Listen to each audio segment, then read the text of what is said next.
பிரித்தானியா தனது தந்தைக்கு பேசிய ஆடியோவை போன்று இந்த இளம் பெண்ணும் தனது தந்தைக்கு பேசுகின்றார். இந்த பெண்ணையாவது காப்பாற்றுங்கள், பிரித்தானியா போன்று ஆகிவிடப் போகின்றது என பலரும் இந்த காணொலியை சமூக வலைதளத்தில் பகிர்ந்து வருகின்றனர். அப்பா, நான் உங்களுக்கு கால் பண்ணினேன், உங்க போன் போக மாட்டேங்குது, எனக்கு பிரச்சனை என அழுது கொண்டே இந்த பெண் இதில் பேசுகின்றார். இந்த காணொலியில் இடம்பெற்றுள்ள பெண் தற்போது வீடியோ ஒன்றை வெளியிட்டுள்ளார். என்ன நடந்தது என இந்த 2 காணொலிகளையும் பாருங்கள். நான் உங்களுக்கு எத்தனை வாட்டிப்பா கால் பண்றது? ஒரு 15-20 வாட்டி கால் பண்ணிட்டேன். நீங்க காலே எடுக்கல. இங்க ஒரு பெரிய பிரச்சனை ஆயிடுச்சுப்பா. அதனாலதான் நான் உங்களுக்கு இவ்வளவு வாட்டி கால் பண்ணேன். என் போன்ல சுத்தமா சார்ஜ் இல்ல, 5% தான் இருக்கு.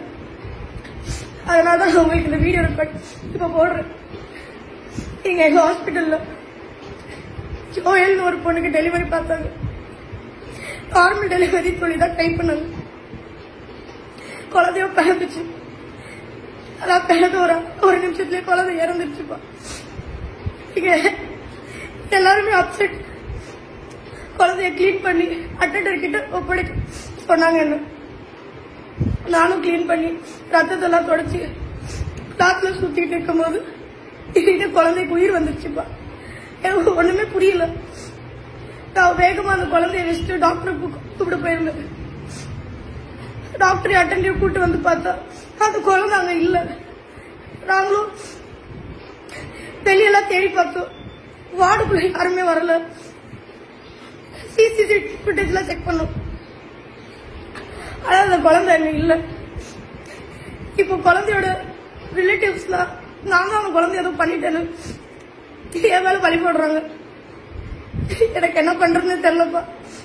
ரொம்ப பயமா இருக்கு. தெரியல, எனக்கு என்ன பண்றதுனே புரியல. ரீசெண்டா குழந்தை காணும்னு சொல்லி நான் அழுத்திருக்க மாதிரி ஒரு வீடியோ ரிலீஸ் ஆகிருந்துச்சு.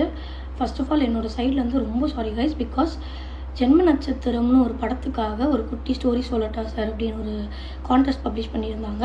அண்ட் அந்த கான்டெஸ்ட்டுக்காக எடுத்து அனுப்பின ஒரு வீடியோ தான் அது.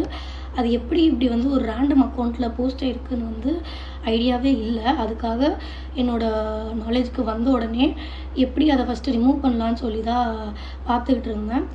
பட் நிறைய பேர் வந்து அது உண்மையான இன்சிடென்ட்னு நினச்சி நிறைய கமெண்ட் பண்ணியிருந்தாங்க. அப்படி தான் வைரல் ஆச்சுன்னு நினைக்கிறேன்.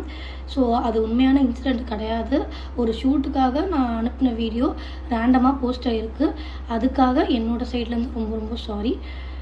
யாரையாச்சும் ஹர்ட் பண்ணியிருந்தாலும் ரொம்ப சாரி கைஸ். கண்ணால் காண்பதும் பொய், காதால் கேட்பதும் பொய், தீர விசாரிப்பதே மெய் என்பதுதான் நினைவிற்கு வருகின்றது. ஒரு உண்மை சம்பவத்தை வைத்து போலியாக யாரோ இதை பரப்பிவிட்டுள்ளனர். பொதுமக்களும் எதையும் விசாரிக்காமல் உணர்ச்சி வசப்பட்டு அப்படி இப்படி என கமெண்ட்களை எழுதி இந்த காணொலியை பரப்பி வந்தனர். போலி செய்திகள் மூலம் சமூக ஊடகத்தின் வாயிலாக நமது உணர்வுகளை எப்படி தூண்டிவிட்டு அதற்கு நம்மை பழியாக்குகின்றார்கள் என்பதற்கு இது ஒரு உதாரணம். அந்த பெண் கேட்டுக்கொண்டது போன்று அவருக்கு இதனால் ஏதும் பாதிப்பு வராமல் இருக்க தயவு செய்து இந்த 2வது காணொலியை அனைவருக்கும் பகிருங்கள் என இந்த காணொலி வெளியாகியுள்ளது.